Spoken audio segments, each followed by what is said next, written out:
Hi, welcome to my YouTube channel. This is my very first posting, so please bear with me as I learn the ins and outs. This is a flip and drag landscape inspired by Chris Schneider, as I absolutely love her work. And practice, practice, practice. My medium of choice is glue all mixed with water. I use 2 parts glue all and 1 part paint and add water as necessary. These paints did not include any silicone or any hair serum of any kind.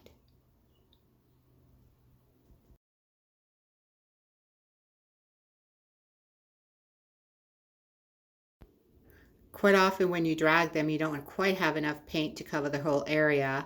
But once you release all the paint, you can use a palette knife or your finger just to spread the paint over the canvas evenly.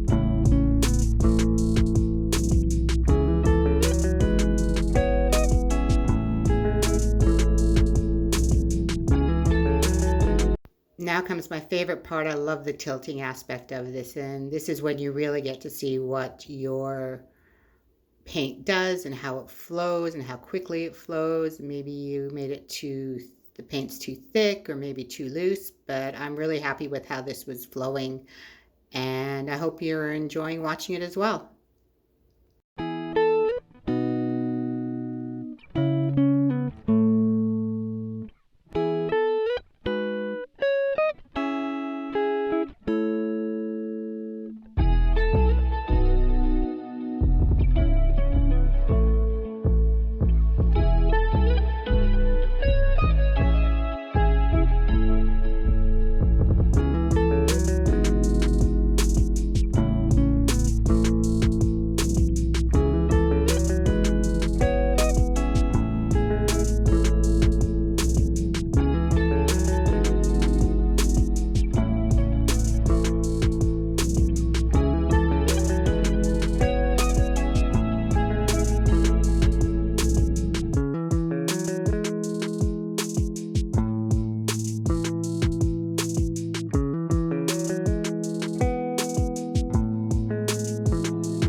This is the not so exciting part where it's all the touch-ups on the side and trying to figure out what sections you missed. It is much easier to fix it while it's still wet and trying to get the colors to blend properly.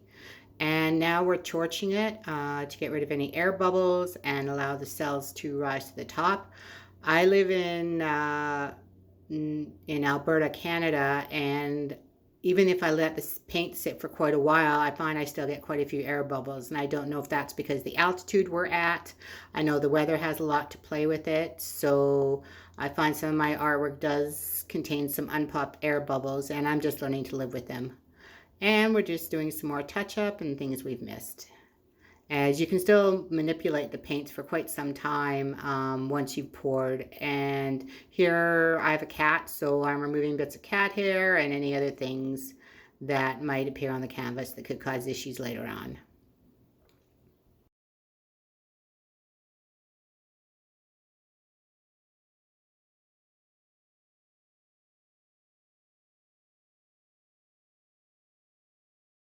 I wasn't really happy with how the top right corner came out, so I was adding extra paint and using a straw to blow it out, trying to get an effect that I was happy with.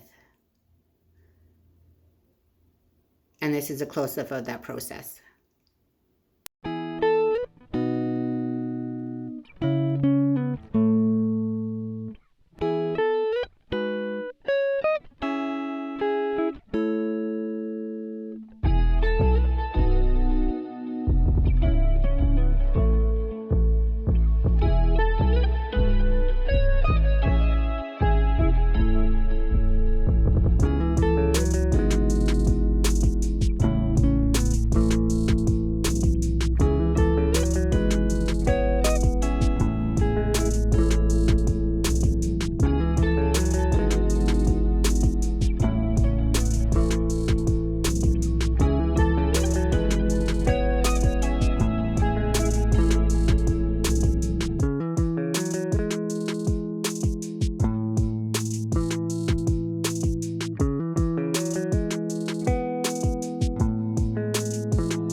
happy with it. The final torch, removing any extra bubbles or cat hair. Thanks, Riley. And we are going to call this done. The next will be a close-up. The canvas is now dry and I'm really happy with the final results. The colors really look great. I can now have to let it sit for 3 to 4 weeks to cure before I can varnish it. I started my fluid art journey in January of this year, and I'm totally fascinated with what the paints can do and how you can manipulate them. I also have an Instagram account and a Facebook account, and I will post the links below. I hope you've enjoyed watching this as much as I've enjoyed making it, and hope to share many more paintings with you in the future. Have a great day. Take care. Thanks very much. Bye.